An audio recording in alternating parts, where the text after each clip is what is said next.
من خزائن رحمتك يا أرحم الراحمين. رب اشرح لنا صدورنا ويسر لنا أمورنا واحلل عقدة من ألسنتنا يفقه أقوالنا ولا حول ولا قوة إلا بالله العلي العظيم ولا حول ولا قوة إلا بالله العلي العظيم ولا حول ولا قوة إلا بالله العلي العظيم.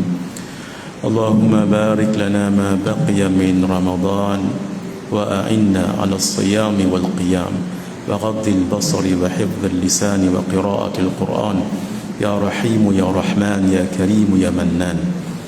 اللهم ارزقنا ليلة القدر في هذه السنة وفي كل سنة وأعنا على قيامها وإحيائها برحمتك يا أرحم الراحمين ويا أجود الأجودين ويا أرحم الراحمين.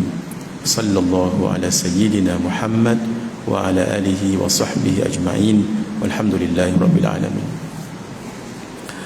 خير ما أحييكم به تحية الإسلام وتحية الإسلام السلام. السلام عليكم ورحمة الله وبركاته. ومرحبا بوصية رسول الله صلى الله عليه وآله وصحبه وبارك وسلم. Di antara al-bisharat, kegembiraan-kegembiraan yang ada pada waktu subuh adalah seseorang itu dapat solat subuh secara berjamaah. Kerana orang yang solat subuh berjamaah pahalanya seperti malam tadi tidak tidur sambil mengerjakan solat sunat 2 rakaat, salam, angkat lagi, habis 2 rakaat, salam, angkat lagi, berterusan sampailah ke subuh daripada maghrib.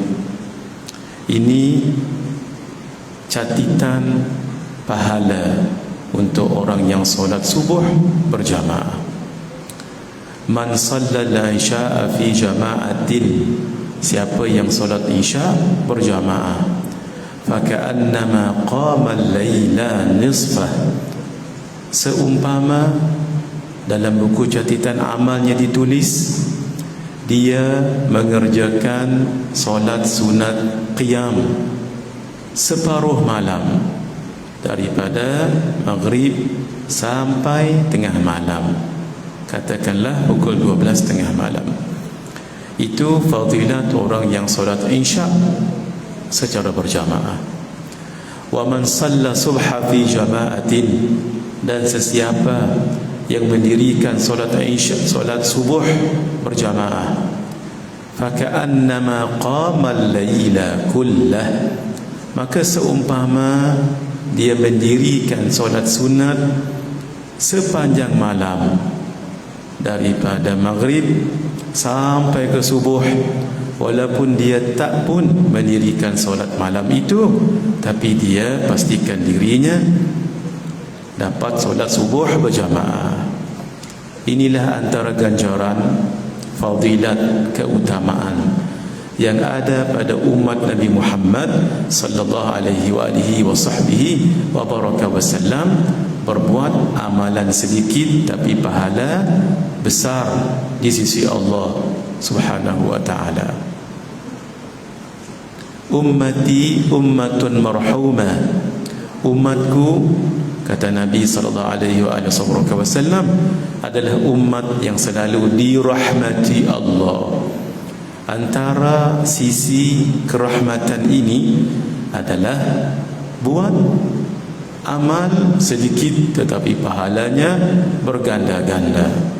Sehingga Nabi Musa alaihi salam pernah mohon kepada Allah untuk menjadi umat Nabi Muhammad sallallahu alaihi wa baraka wasallam, tidak diperkenankan Allah sebab Nabi Musa punya kaum baginda tersendiri. Ini disebut oleh Al-Imam Abdullah bin Alawi Al-Haddad di dalam kitabnya An-Nasaih Ad-Diniyah wal Wasaya Al-Imaniyah. Kita tidak pernah mohon untuk jadi umat Nabi Muhammad sallallahu alaihi wasallam, tetapi dipilih oleh Allah untuk menjadi umat kepada Nabi dan Rasul yang agung ini, sehingga kita mendapat kelebihan-kelebihan yang kita sebutkan tadi. Berbuat sedikit tapi pahalanya sangat besar di sisi Allah Subhanahu wa taala. Man shallal bardain dakhalal jannah. Sesiapa yang solat 2 solat sejuk, maka dia masuk syurga. Allahumma ja'alni waj'alkum minhum. Para ulama menafsirkan hadis yang disebutkan oleh Sayyidul Wujud baginda Rasulullah sallallahu alaihi wa baraka wasallam ini dengan 2 solat. Satu solat subuh, yang kedua solat asar. Kerana 2 solat ini sangat challenging untuk orang yang tak bersungguh untuk mendirikannya. Kerana waktu subuh itu sedap tidur, bukan senang. Nak angkat selimut dengan badan yang letih, suasana bilik yang sejuk kerana aircon, kena hujan lagi, letih makan sahur lagi, nak bangkit subuh, itu satu challenging. Yang kedua asar, di ketika orang sedang sibuk mencari rezeki, lalu nak solat, itu bukan satu benda yang mudah.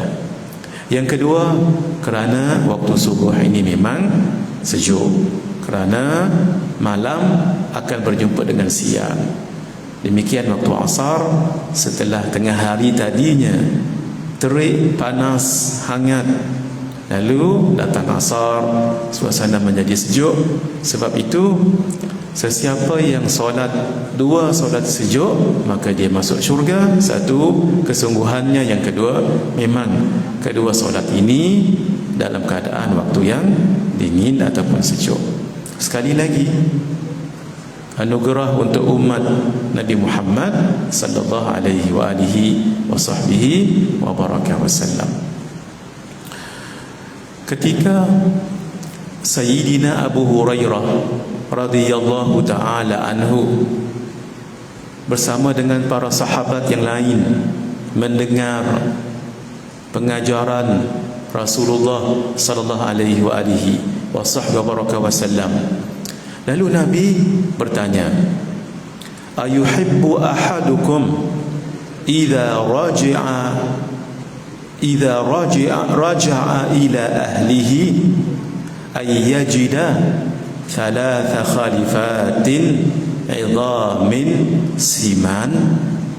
Apakah mahu salah seorang di antara kamu, maksud apakah kamu mahu ketika balik ke rumahnya, lalu dia dapati ada 3 ekor unta yang gemuk dan yang bunting. Dalam hadis disebut unta sebab harta yang paling berharga ketika itu adalah unta. Maksud, kalau ada di kalangan sahabat yang ada unta, itu maksud financially dia kuat, ada harta. Lagi banyak unta, lagi banyak pemilikan hartanya, lagi kuat ekonominya pada ketika itu. Kalau di zaman kita ini, mungkin boleh kita tamthilkan unta itu seperti kereta-kereta yang mewah. Apakah kereta Mercedes ke, BMW ke, dan yang seperti kereta-kereta ini. Mau tak kamu balik ke rumah, kamu jumpa 3 buah kereta Mercedes, contoh untuk kita fahami. Qulna, kata Sayyidina Abu Hurairah radhiyallahu ta'ala anhu, na'am, mau kami ya Rasulullah. Siapa tak mau balik ke rumah tengok ada 3 ekor unta, dahlah unta gemuk, berisi, bukan kurus, siman, bunting. Maksud 3 ekor unta yang bunting. 3 ekor unta yang bunting itu bermaksud akan mendapat 6 ekor unta. Di samping 3 ekor itu juga anak yang dalam perut itu 3 ekor, bermaksud 6 ekor. Jadi seolah-olah mau tak kamu balik ke rumah, kamu jumpa 6 ekor unta.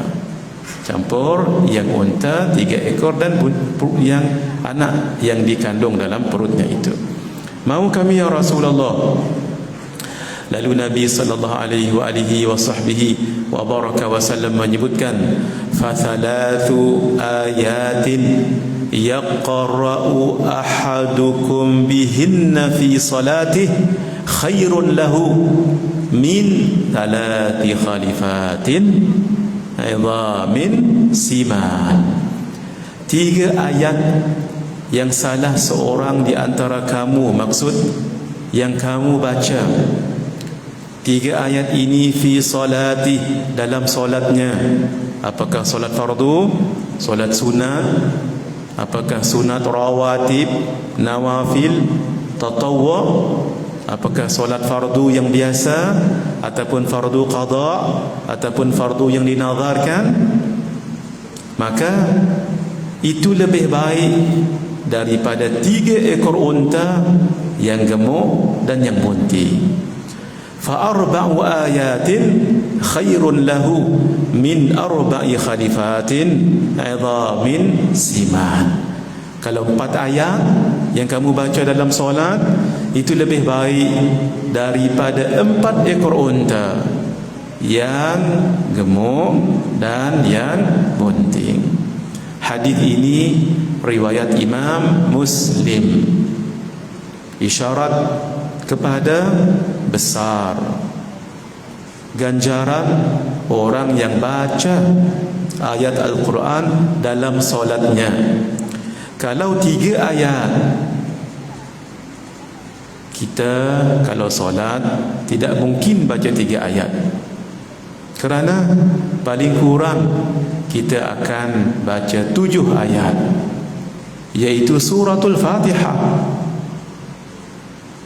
Man lam yaqra'il Fatihatal kitab la salata liman lam yaqra'il Fatihah, atau la salata liman lam yaqra'i Fatihatal kitab. Tidak ada solat, maksud tidak sah solat orang yang tidak membaca surah Al-Fatihah. Imam ataupun makmum. Makmum dalam mazhab Imam Syafi'i. Kalau dalam mazhab Imam Hanafi, makmum cukup mendengar bacaan imam. Paling kurang kita membaca dalam solat 1 rakaat paling kurang 7 ayat. Kalau ikut hadis yang kita bacakan tadi, itu lebih baik daripada 7 ekor unta yang gemuk dan yang bunting, bermaksud 14 ekor. Itu baru 1 rakaat yang tidak pun dibaca surah, lazim ataupun tidak lazim. Kalau baca surah panjang lagi, bermaksud besar lagi pahalanya. Itu baru solat subuh 2 rakaat. Belum lagi dicampur dengan qabliyah subuh. Kalau zuhur belum lagi dicampur dengan rawatib qabliyah zuhur, muakkad 2 rakaat, tidak muakkad 2 rakaat, jadi 4 rakaat. Demikian solat Jumaat pun begitu juga. Belum lagi campur dengan ba'diyah zuhur dengan 2 rakaat yang muakkad dan 2 lagi tidak muakkad. Hadirin, sejak kita baligh, kalau mengikut istiqra' Imam Syafi'i, survei Imam Syafi'i, yang lelaki boleh baligh seawal umur 12 tahun, yang perempuan seawal umur 9 tahun. InsyaAllah sejak kita baligh dulu umur 9 tahun bagi muslimat, umur 12 tahun bagi muslimin, insya-Allah tak pernah kita tinggalkan solat. Insya-Allah kalau ada lok-lak sikit adalah tinggal, tapi nak tinggal semua tak. Betapa banyak rakaat yang kita lakukan. Solat tarawih kita jumpa setiap malam, maksud saya setiap tahun kita lakukan 23 rakaat.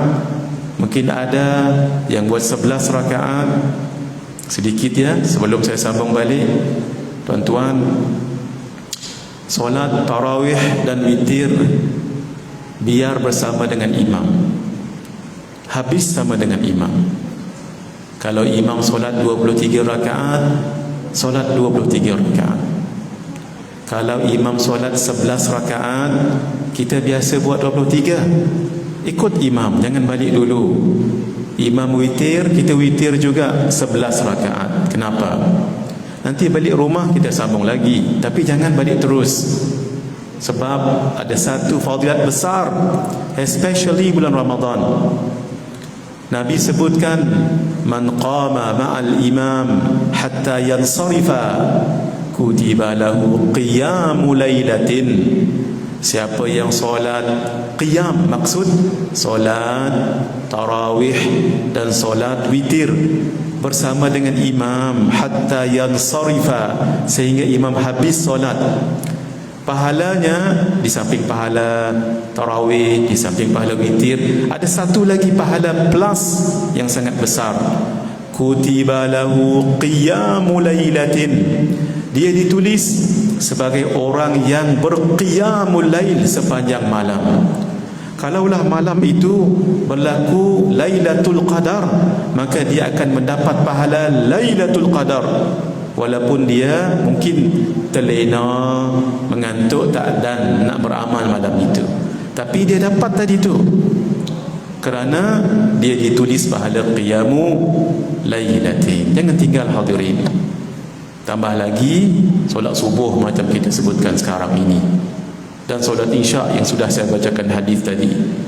Al-Imam Asy-Syafi'i di dalam kitabnya dan Al-Imam Malik bin Anas di dalam kitabnya Al-Muwatta, seperti yang disebutkan oleh Syekh Muhammad Idris Al-Marbawi di dalam kitabnya Bahrul Madi bi Syarhi As-Sunan At-Tirmidzi, menyebutkan bahawa pendapat dua orang imam tadi, Imam Syafi'i dengan Imam Malik, minimum untuk kita dapat Lailatul Qadar, dia solat isya berjamaah dan dia solat subuh berjamaah. Kenapa? Solat isya berjamaah tadi kita bacakan hadis, seumpama dia membangunkan separuh malam. Solat subuh berjamaah seumpama dia mendirikan sepenuh malam. Jangan tinggal. Ini syarat minimum yang kedua untuk dapat solat, untuk dapat Lailatul Qadar. Tambah lagi di akhir-akhir Ramadan sebegini, di dalam kitab Hasyiah Fathul Wahhab, juga Al-Barmawi, juga Al-Qalyubi, juga seperti yang disebut di dalam kitab Bughyah At-Tullab dan kitab Al-Jawharul Mawhub wa Munabbihatul Qulub, disebutkan oleh para ulama pengalaman-pengalaman ahli sufi. Kalau Ramadan bermula pada hari Ahad, sangat diharapkan Lailatul Qadar berlaku pada malam 27. Al-Imam Al-Ghazali, Al-Imam Abu Bakar Al-Maghribi, demikian imam-imam yang lain termasuk Al-Imam Al-Hasanul Basri mengatakan sedikit berbeza. Kalau Ramadan bermula pada hari Ahad, sangat diharapkan Lailatul Qadar itu berlaku pada malam ke-29. Bermakna kita ada lagi satu harapan. Kalau berlaku sudah malam 27, alhamdulillahirabbil alamin. Untuk sesiapa yang berqiyamul lail, walaupun tak tengok tanda, berqiyamul lail itu apapun amal kebaikan yang dilakukan pada malam itu semuanya bernilai 1000 bulan. Hatta kalau seseorang itu membaca Bismillahirrahmanirrahim ketika buka puasa, itu kan sudah maghrib. Bismillahirrahmanirrahim itu nilainya 1000 bulan kalau diamalkan lain daripada bulan Ramadan. Itu baru baca Bismillahirrahmanirrahim. Belum lagi solat, belum lagi yang saya sebutkan tadi tu, membaca ayat-ayat Al-Quran di dalam solat. Yang tadi saya sebut baru 3 ayat. Itu lebih baik daripada 3 ekor unta yang gemuk dan yang bunting. Ini kelebihan-kelebihan. Kerana itu miliki ilmu untuk mendapatkan ganjaran sebegini, walaupun amalan sedikit tapi pahala besar. Inilah dia penting majlis ilmu sebegini. Mungkin kita tidak pernah tahu, tapi sekarang tahu, berazam. Kerana itu jangan balik dahulu. Siapa yang biasa solat 20 rakaat, ketika dia solat di masjid surau, di pondok, di daya, di madrasah, yang solat witir dengan tarawih 11 rakaat, maksud 8 dengan 3, jangan balik dulu. Witir sama dengan imam tidak mengapa. Nanti balik rumah sambung lagi sampai 20 yang biasa kita kerjakan. Ini sedikit modalnya ilmu, modalnya kesabaran saja. Nanti balik rumah sambung lagi.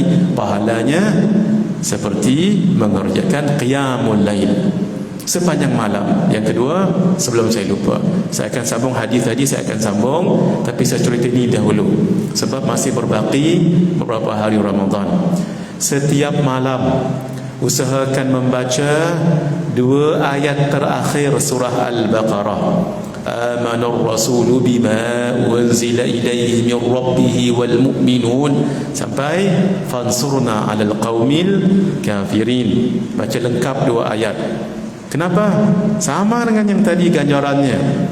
Nabi sallallahu alaihi wasallam menyebutkan, man qara'a bil ayatayn min akhir suratil Baqarah fi lailatin kafatah. Siapa yang membaca 2 ayat terakhir surah Al-Baqarah, ayat tadi itu amana rasul bima sampai fansurna al qaumil kafirin, siapa yang baca, syarat pada waktu malam, syarat dengan 2 ayat tadi itu, jangan satu je. Siapa yang membaca 2 ayat terakhir daripada surah Al-Baqarah pada satu malam, tak kira malam mana, dalam Ramadan boleh, di luar Ramadan pun ya, kafatah, 2 ayat tadi mencukupkannya. Hadis ini riwayat Imam Muslim dan Imam Al-Bukhari. Imam Nawawi di dalam kitabnya Syarah Minhaj, demikian Al-Imam Ibn Hajar Al-Asqalani di dalam kitabnya Fathul Bari bi Syarh Sahih Al-Bukhari. Apa maksud 2 ayat tadi mencukupkannya? Beberapa maksud. 1, mencukupkan ganjaran yang besar untuk orang yang membacanya. Kerana ayat ini ayat yang besar, menceritakan tentang perkara yang besar, perkara keimanan. 2, akan terjaga akidahnya, sebab ayat ini kedua-duanya menceritakan tentang pegangan i'tiqad, akidah. Yang ketiga, akan tercukupi dia daripada kejahatan manusia, jin dan syaitan. Yang keempat, cukup untuk cover qiyamul lail, kalaupun malam itu dia tidak berqiyamul lail. Kalau dia tidak qiyamul lail malam itu, tapi dia baca 2 ayat ini, 2 ayat ini cukup cover pahala qiyamul lail. Tapi jangan pula tak qiyamul lail pula nah. Jangan baca ni saja tak qiyamul lail setiap malam. Tak. Kita nak sebut yang syarat paling minimum. Kita buat lagi value added, tapi pahala qiyamul lail sudah ada. Jangan tinggal 2 ayat terakhir surah Al-Baqarah dalam Ramadan, especially di luar Ramadan juga. Kita sambung. Tadi siapa yang membaca 3 ayat di dalam solat itu lebih baik daripada 3 ekor unta yang gemuk berisi maksudnya dan yang bunting. Kalau 7 ayat Suratul Baqarah. Al-Fadil Ustaz Tuan Imam kita tadi baca berapa banyak ayat tadi itu dalam 2 rakaat. Masya Allah, habuan untuk beliau, kerana beliau membaca Fatihah dan surah. Kita taklah, sebab kita jadi makmum. Tapi ini sebagai satu galakan, satu, untuk kita banyak solat sunat. Sebab bila kita solat sunat, kan kita baca Fatihah paling kurang. 2, ketika kita solat sunat, tambahlah membaca surah. Walaupun pendek, mungkin yang biasa kita hafal surah Qul ya ayyuhal kafirun. Surah ini biasa kita baca dan pendek. Ganjarannya lain lagi. Di samping ganjaran ayat berapa banyak dalam surah Al-Kafirun, begitulah juga lebih baik daripada unta tadi. Membacanya lain pula pahalanya. Idza zulzilatil ardu zilzalaha. Siapa yang membaca surah Az-Zalzalah sekali, ta'dilu nisfal Quran. Seumpama dia membaca 1/2 Quran. Dulu saya pernah sebut kat masjid ini, pastikan setiap hari paling kurang kita baca 2 kali surah Az-Zalzalah, paling kurang, at least. Kalau lebih banyak lebih bagus, sebab baca sekali seumpama membaca setengah Al-Quran. Baca 2 kali seperti khatam 1 Quran. Seperti, jangan pada itu saja, ini seperti pahalanya. Wa qul ya ayyuhal kafirun ta'dilu rub'al Quran. Sekali membaca surah Al-Kafirun seperti membaca 1/4 Al-Quran. Pastikan setiap hari baca 4 kali surah Al-Kafirun. Tambah malam-malam Ramadan terakhir ni, baca juga malamnya paling kurang 4 kali. Siang 4 kali, malam 4 kali, seperti khatam 2 kali Quran. Wa qul huwallahu ahad ta'dilu thuluthal Quran. Qul huwallahu ahad, sekali membacanya mendapat pahala 1/3 Quran. Siang baca 3 kali, malam baca 3 kali. Manalah tahu bertepatan dengan Lailatul Qadar, betapa pahalanya.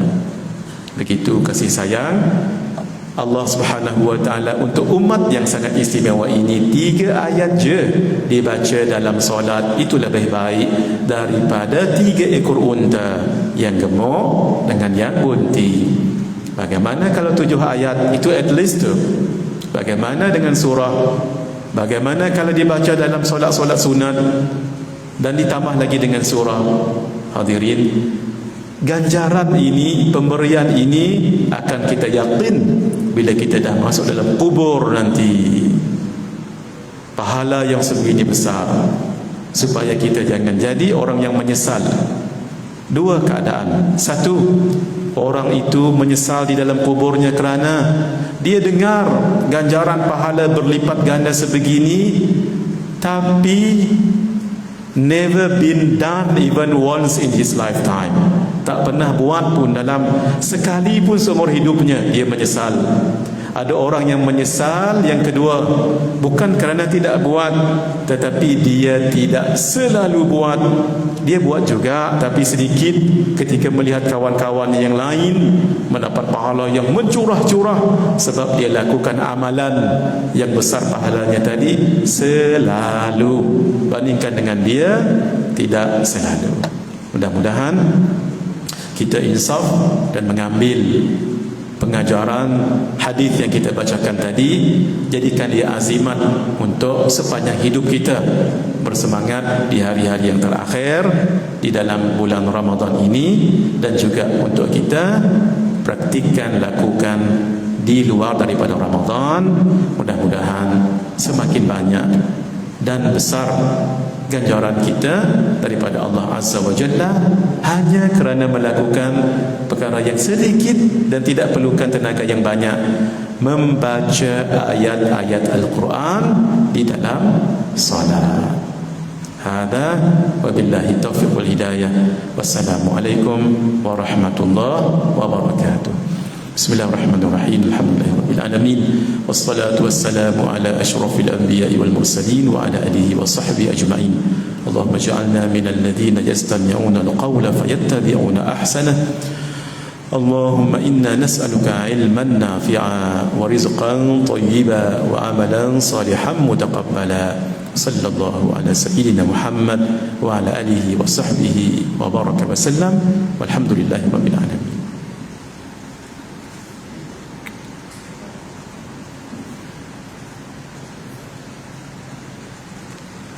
Siap mengaji? Alhamdulillah. Balik, tak balik. 1 hari bulan insya-Allah. 1 hari bulan. Hari Ahad. Terima kasih. InsyaAllah. 1 bulan. 1 hari bulan. Ahad. Balik sini 8 hari bulan. Sengaja. Ada arwah. InsyaAllah.